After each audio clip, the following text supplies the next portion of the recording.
I'm using CS 4.2 for this part of this demo because I want to show you that 4.2 and 6.0 work very similar in doing relocate. I've quilted this row. Now I need to do a relocate to get my patterns in the correct position to quilt the next row. So I have several choices. I can right click and go down to relocate, shift all to one point. It will tell me to click a known point on the CAD. Now I notice that I have end snap turned on and it's snapped to this point, but that's not where my needle is. My needle is right here at the beginning of the last row that was stitched. Notice this thing snaps to every end point it comes in contact with. Make sure that you are using the correct position. The reason I like this is because it's not so critical of placing my mouse. All I need to do is place the mouse there now, because it snapped to it. Then click yes, and it's going to relocate, shift all to one point. Okay, I'm going to show you a different way of doing this. I have repositioned the pattern field back as if I had just quilted this row and hadn't relocated yet. I showed you how to use relocate, shift all to one point using the start point of the last row. Now I'm going to show you how to use continue. If I take the machine all the way down to the right end of the quilt, I place the needle at the the last stitch in the last repeat that was sewn. That's basically using end of set. So when I click continue, it'll say, have you rolled your quilt and positioned the needle at the last sewn pattern's endpoint? Yes, I have. Notice that it is going to shift everything in the correct position. So that's another way of doing it. Now I'm going to show you a third way that I do this. And this third way is my preferred way of doing relocate. Okay, I have repositioned the quilting again to show you that I have quilted this row and I have rolled my quilt and I'm ready to do relocate. So this next way of doing this is my preferred way of doing relocate. I have the needle sitting right at this point, right there. And here's what I'm going to do. This is not an end point, because this pattern is all one thing. So what I need to do is divide it.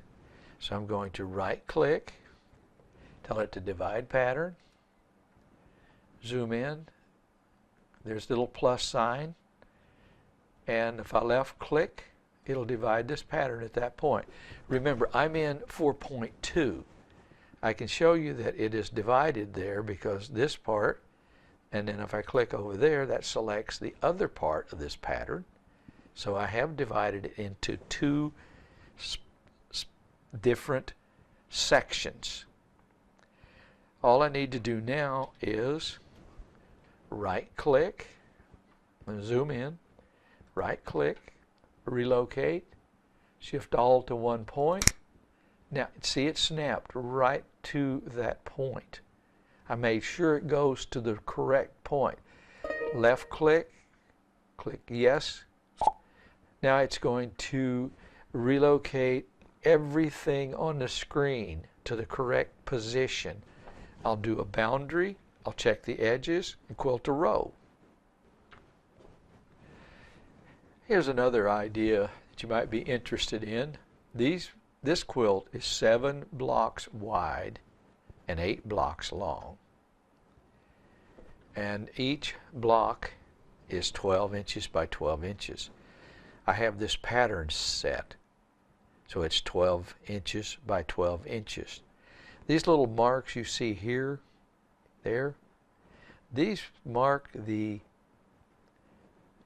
edges of the block, and I have this set pretty close to the idea that it's going to absolutely go into that block and fill the block, even though I'm quilting this with an edge-to-edge pattern. So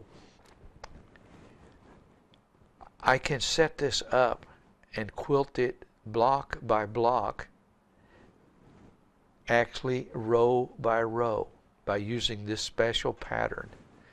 This is called damask 2 edge to edge, and this is a pattern that I own, so I thought this would be a good way to quilt it edge to edge, row by row, and it really gives the appearance that it's quilted by the block.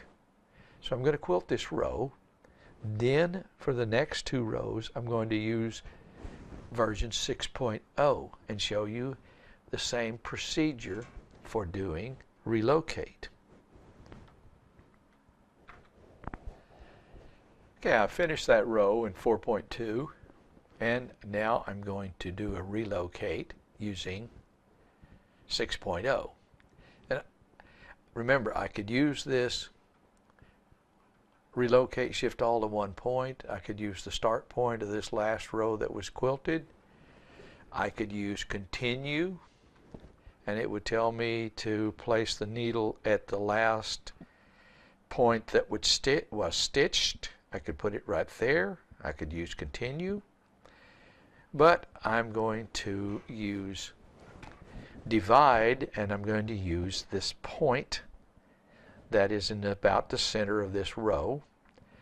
It's a little different than 4.2. Remember, 4.2, I right-clicked and then I went down and selected divide, and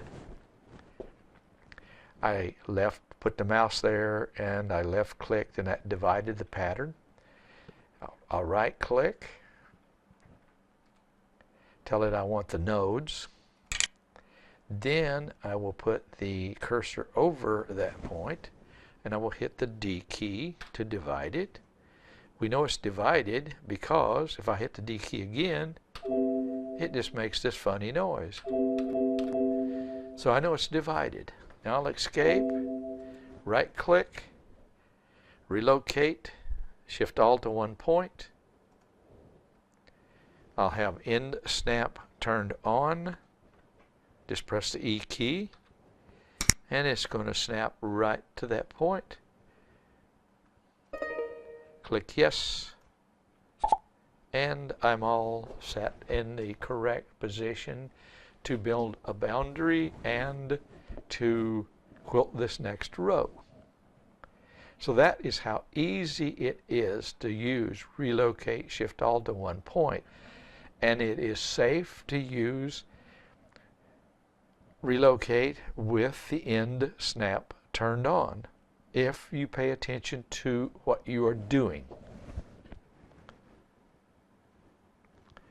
So I hope that this clears up the little fact that you can use end snap when you use Relocate Shift All to one point.